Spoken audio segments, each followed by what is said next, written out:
जम्मू कश्मीर के पुंछ में फौज की गाड़ी पर हुए दहशतगर्दाना हमले की सच्चाई बाहर लाने के लिए सर्च ऑपरेशन जारी है। पूरे इलाके को छावनी में बदल दिया गया है। इस बीच जम्मू कश्मीर के साबिक सीएम फारूक अब्दुल्ला का बयान सामने आया है। फारूक अब्दुल्ला ने कहा है कि पुंछ हमले की जांच शुरू हो गई है, लेकिन इस मामले में बेगुनाहों की गिरफ्तारी नहीं होनी चाहिए।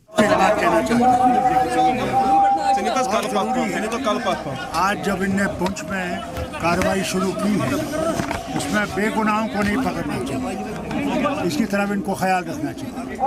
गलती इनकी है और बेगुनाह लोगों को ये पकड़ते हैं, फिर उनको बहुत सख्त मारपीट करते हैं।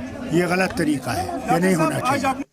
जम्मू कश्मीर के पुंछ में हुए दहशतगर्दाना हमले की जांच को सिक्योरिटी एजेंसियों ने तेज कर दिया है। एनएसजी कमांडो जाय वारदात पर पहुंचकर जांच कर रही है।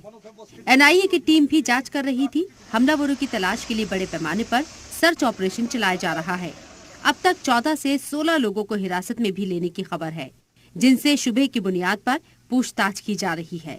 ऐसे में फारूक अब्दुल्ला का बयान बड़ा अहम है, जिन्होंने पूछताछ के नाम पर बेगुनाह लोगों को गिरफ्तार नहीं करने की बात कही है। ब्यूरो रिपोर्ट, जी मीडिया।